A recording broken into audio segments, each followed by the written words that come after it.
Hi mga ka-low carb! For today's video, share ko sa inyo yung ginawa kong low carb meal. Hindi ko nga alam bakit walang voice tong video ko na to pero naka-on naman yung mic niya. Wala akong no choice kundi i-voice over to. So anyway, balik tayo sa aking low carb meal. As you can see, nag-boiled ako dyan ng egg. And meron pa kami ditong dalawang avocado pero kulubot na yung balat niya. Sana okay pa yung loob niya. 1 week na rin kasi yan mahigit and marami din kasi kami nabili last week. And yan na lang yung natitira. Nadahan-dahan ko pa nga siyang buksan dyan at baka nga sira na. Pero buti na lang hindi pa lahat sira. Konti lang, so yan lang yung part na aalisin ko. Dati nakakabili kami ng avocado, wala pang 1 linggo sira na. Pero this one, ayan, 1 linggo na siya mahigit pero hindi pa siya sira lahat. Kinamitan ko nga lang siya dyan ng kutsara and after nyan, imamash ko lang yan gamit ang tinidor. Sobrang favorite talaga namin ang avocado. Bukod sa healthy ay nakakabusog talaga to. After kong mamash yung avocado, inislice ko naman yung egg ng ganyang size. Depende sa inyo kung gusto nyong mas maliliit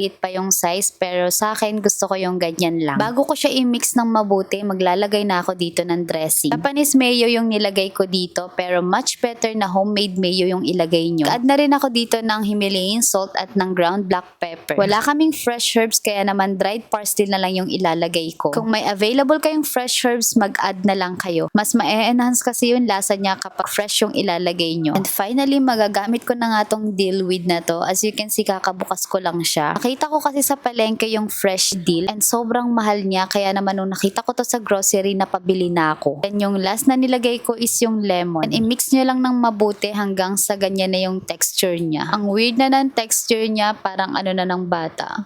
Huy, char. Anyway, okay na yan. Next naman is magtitimpla ako ng coffee ko. Yan yung gamit kong coffee. Kung gusto nyo mag-coffee, ganito na lang yung bilhin nyo kesa yung 3-in-1. Nung gusto ko talaga naglalagay ng coconut cream sa coffee ko. Iba kasi nabibigay niyang lasa. Hindi nyo pa na-try, i-try nyo na din. Mag-a-add ako dito ng sweetener. Ang gamit kong sweetener is 100% natural stevia. This is 0-calorie sweetener, kaya naman pwedeng-pwede rin tong gamitin ng mga diabetic. Ko rin pala nilalagay yung buong sachet nun. Half lang yung nilalagay ko. Next, samahan nyo na rin ako magbukas ng parcel na dumating dahil dito ko ipa-partner yung ginawa kong salad. Sobrang happy ko nga dito kasi nabili ko siya ng 100 plus and 12 pieces na siya. Nagdadalawang isip talaga ako bumili sa market ng ganito kasi minsan yung isang gantong piraso lang, ano na 100 plus, diba ang mahal? Tapos, nakakatawa dito sa TikTok kasi buy 2 take 1. Buy 2 take 2 ko siya nabili. Ayan. This one is 88 pesos. Ayan, dalawa na siya. So, ayan. Grabe, ang galing. Love it na. Char. So, ewan ko kung na-guess yung sinasabi ko. Basta nabili ko siya ng buy 2, take 2. Tapos, 88 pesos tong ano na to. Pair na to. So, ayan, buksan natin to. Dito ko siya ipa-partner. Hala, grabe. Sobrang na-miss ko to. Namamahalan kasi ako sa grocery kaya di ako bumibili. Pero this time, o diba, nag-ano na yung coffee ko. Mix lang natin yan. Oh. Sarap. Tayo ng isa. Then, ilalagay natin siya dito. Oh my God.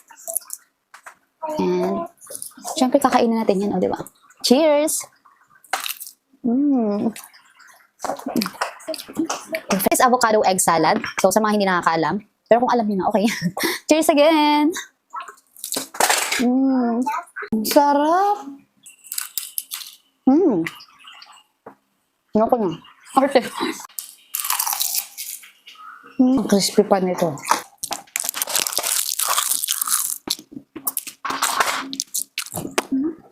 Wala, ubus ko na.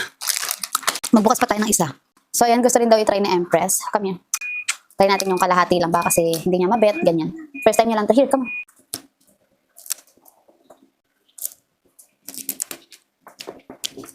Like it? Drama. Huh? Is it yummy? Wait, cut mommy. Is it yummy?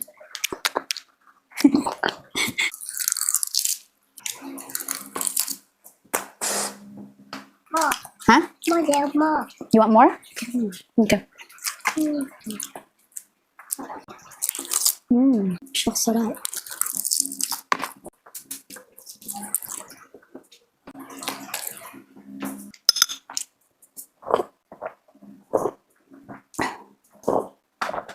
Sarap. You want more? Wait. Gusto ng anak ko. First time niya yan. Naubos na. Nakadalawa na kami. Grabe.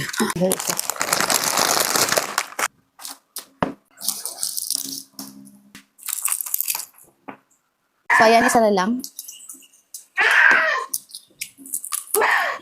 Ang gusto natin yun. Ako pala. Yun. Ah. Oh. So yummy daw. No, ayun lang muna. Bye. Ay, syempre, hindi tayo no. Kailangan mabudol ko kayo. Check nyo yung yellow basket ko para dito sa ating seaweeds na masarap at sobrang mura lang niya. Yun lang. Bye!